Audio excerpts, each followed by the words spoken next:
Lionel Messi সাধারণত গণমাধ্যমের সামনে খুব বেশি কথা বলেন না, কিন্তু যখনই বলেন ফুটবল বিশ্বকে নাড়িয়ে দেওয়ার মতো কিছু না কিছু থাকেই। সম্প্রতি আর্জেন্টাইন এক গণমাধ্যমকে দেওয়া বিশেষ সাক্ষাৎকারে বর্তমান ফুটবল বিশ্বের অন্য মহাতারকা ক্রিশ্চিয়ানো রোনালদোর সঙ্গে দীর্ঘদিনের প্রতিদ্বন্দ্বিতা নিয়ে নিজের খোলামেলা মতামত জানিয়েছেন এই ক্ষুদে জাদুকর। সাক্ষাৎকারে মেসি স্পেনে থাকাকালীন রোনালদোর সাথে কাটানোর সময়ে স্মৃতিচারণ করেন। তিনি বলেন, যা ঘটেছিল তা ছিল সুন্দর এক ক্রীড়াসুলভ প্রতিদ্বন্দ্বিতা। বিশ্ব ফুটবলে এটা খুবই স্বাভাবিক বিষয়। আমি ছিলাম বার্সেলোনায় এবং সে রিয়াল মাদ্রিদে। দলগত ও ব্যক্তিগত উভয় ক্ষেত্রেই সবকিছুর জন্য আমরা লড়াই করতাম, তাই দর্শকরা সবসময় আমাদের তুলনা করত। বর্তমানে ইন্টার মিয়ামির হয়ে টানা দ্বিতীয় MLS কাপ ট্রফির খোঁজে থাকা মেসি এবং আল নাসরের হয়ে প্রথম সৌদি প্রো লিগ জয়ের খুব কাছে থাকা রোনালদো উভয়ই এখন ক্যারিয়ারের গোধূলি বেলায় দাঁড়িয়ে।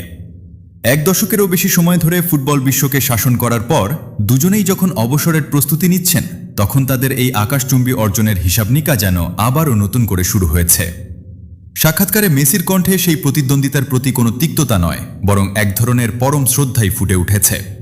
ফুটবল প্রেমীদের ধারণা, মাঠের লড়াই শেষ হলেও ইতিহাসের পাতায় এই মেসি বনাম রোনালদো লড়াই অমর হয়ে থাকবে।